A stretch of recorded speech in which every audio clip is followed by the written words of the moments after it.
Good morning! Eto na naman po ako as usual tuwing umaga. Nag-aalmusal sa harap nyo. Ang ulam ko ay syempre yung pinakita kong niluto kung ampalaya favorite ng anak ko. Ampalaya. Tapos yung niluto ng anak kong chicken curry. Syempre, chocolate ko. Sarap. Kain ako. Nagsangag ako ng konti. Sinangag ko yung konting rice. Kasi sayang yung curry, yung sauce ng curry. Doon ko sinangag. Kain na. Pero syempre, my favorite, gulay.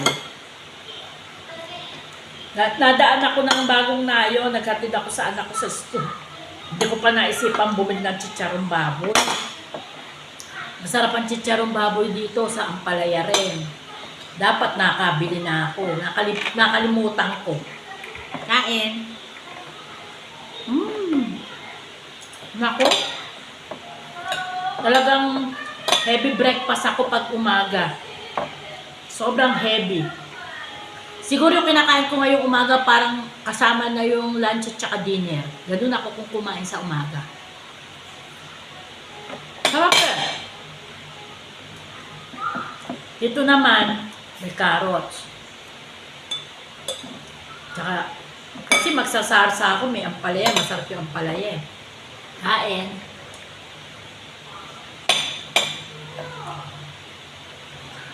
Gising pa rin yung apo ko. Mamaya pa yung matutulog. Chocolate.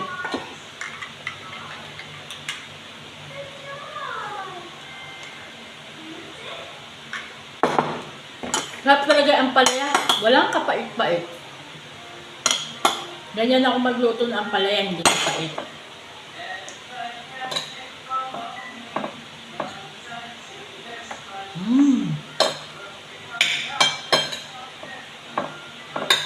Sarap talaga yung ampalaya. Kung mapapanood nyo to sa YouTube at gusto nyo kumain ng ampalaya na walang pait, tawagin nyo lang ako pag luluto ko kayo. Promise. Basta malapit lang dito ha. Hindi malayo. Pagluluto ko kayo ng ampalayang hindi mapait. Hindi kasi ako bitter. Joke lang.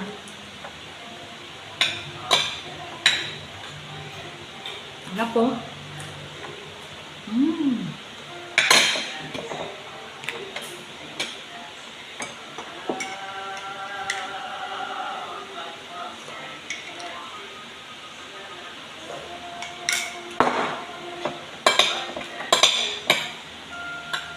Grabe pagka gulay talaga.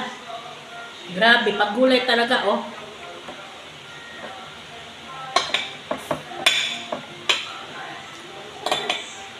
Hindi ka naman tatabla ng sakit pag laging gulay ulam mo, lalo na pag green, leafy vegetable.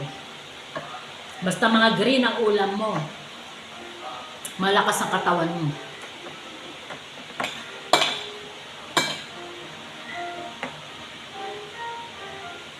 Sarap talaga ng ampalaya. Ubusin ko to. Apo ko yung nanonood sa TV. Nunod na naman siya. Tahimik. Mabait. Hindi maingay.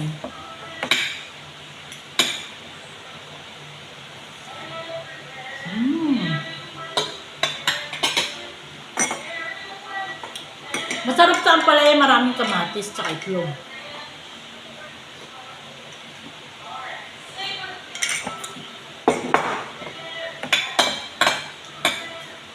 Masarap pong kumain, no?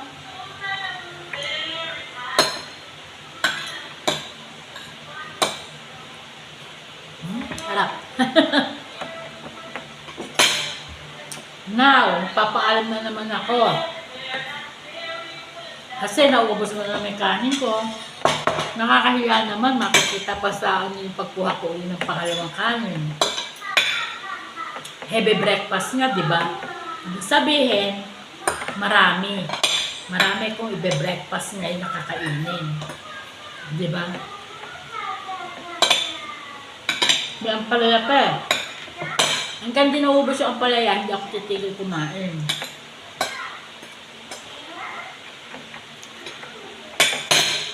Bye-bye na. Bukas na lang uli. Good morning.